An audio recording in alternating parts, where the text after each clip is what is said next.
दोस्तों, हमें सबको महापुरुषों की जीवनी सबकी पढ़नी चाहिए। चंद्रशेखर जी इन सब महापुरुषों में ऐतिहासिक पुरुष हैं। संघर्ष का नाम चंद्रशेखर है, स्वाभिमान का नाम चंद्रशेखर है, मर्यादा का नाम चंद्रशेखर है। एक सामान्य घर में पैदा नहीं हुए थे, वो सामान्य से नीचे वाले में पैदा हुए थे। सामान्य किसान मजदूर के घर का बालक ये संघर्ष करके ये तय कर दे कि सीधा प्रधानमंत्री बनना, ये सोच का नाम चंद्रशेखर है। चंद्रशेखर जी ने 1947 से पहले आजादी की जंग में भी शामिल रहे। सबसे कम युवा उम्र के वो आजादी के नायक थे। चंद्रशेखर जी ने देश के जब तक जीवित रहे सभी प्रधानमंत्रियों का काम देखा और सभी के साथ काम करा। चंद्रशेखर जी मूलतः कांग्रेसी नहीं थे। जब देश आजाद हुआ तो उनके गुरुजी ने संन्यास ले लिया।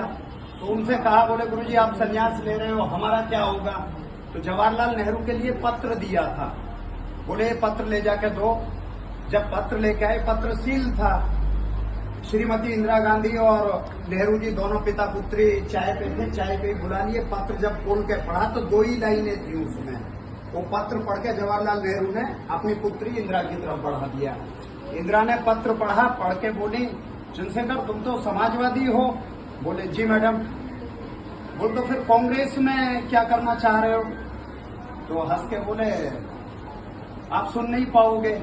बोले नहीं, जिनका पत्र था उन्हें श्रीमती इंदिरा गांधी भी ताऊ जी कहती थी और जवाहरलाल नेहरू भी गुरु जी कहते थे। बोले कांग्रेस तो ज्वाइन हो गई आपकी, जो सवाल है हम पूरा बेझिझक होकर बोलो। बोले बेझिझक होकर ही हम राजनीति में आए हैं। मैं कांग्रेस को समाजवादी बनाने कांग्रेस में भर्ती हो गया। तो इंदिरा जी ने हंस के कहा कि नहीं कर पाओगे। तो बोले मैं कांग्रेस को तोड़ दूंगा।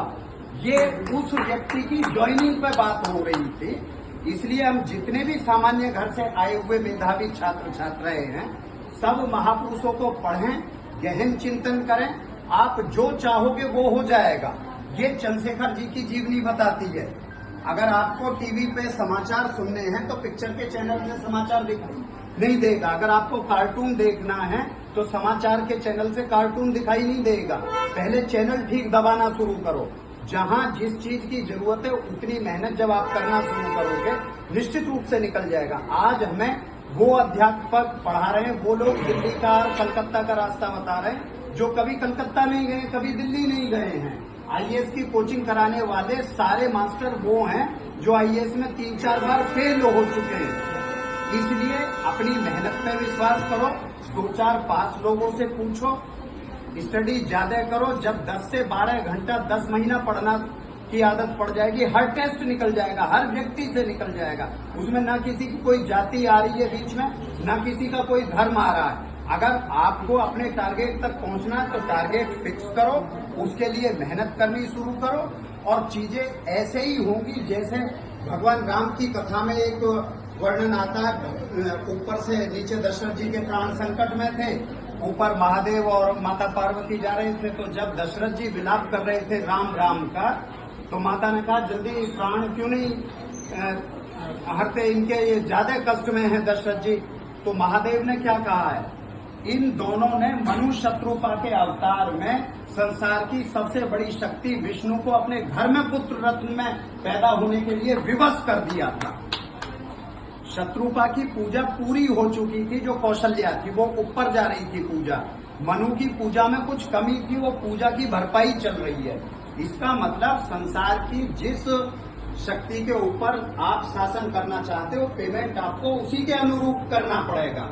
हम सब लोग डॉक्टर BR अम्बेडकर को भी पढ़ें, महात्मा गांधी को भी पढ़ें, चंद्रशेखर जी को भी पढ़ें। जब हम तुलनात्मक अध्ययन करेंगे तो चंद्रशेखर जी का संघर्ष इन दोनों के संघर्ष से भी बड़ा मिलेगा।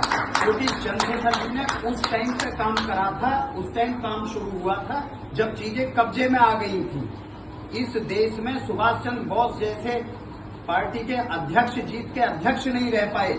प्रधानमंत्री बनने के बाद उनका नाम भुला दिया गया। अगर आज पुस्तकों में भारत का प्रथम प्रधानमंत्री पढ़ाया जाए तो पहला नाम सुभाष चंद्र बोस है। 1942 में संवित सरकार बनी थी जिसके वो प्रधानमंत्री चुने गए थे।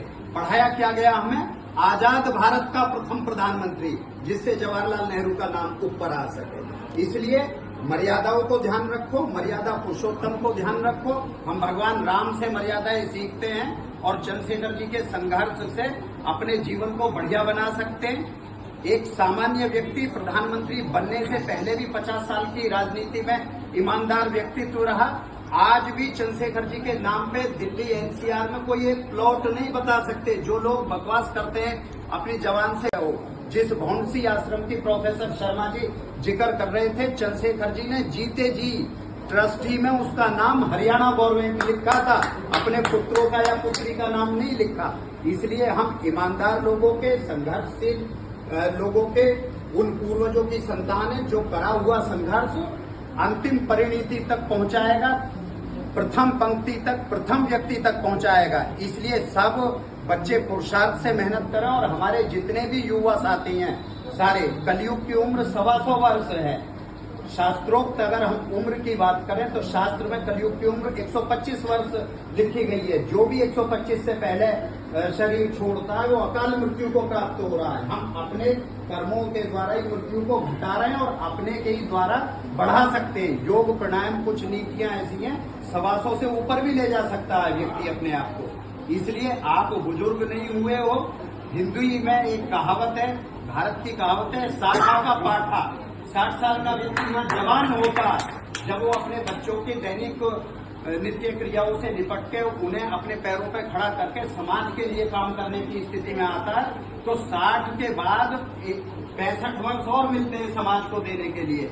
अगर आपने सारे बच्चों का आर्थिक चिंतन, सामाजिक चिंतन, मानसिक चिंतन हल्का सा पूछताछ नहीं कर लिया तो देश प्रथम पंक्ति में खड़ा हो जाएगा, प्रथम स्थान पर खड़ा हो जाएगा।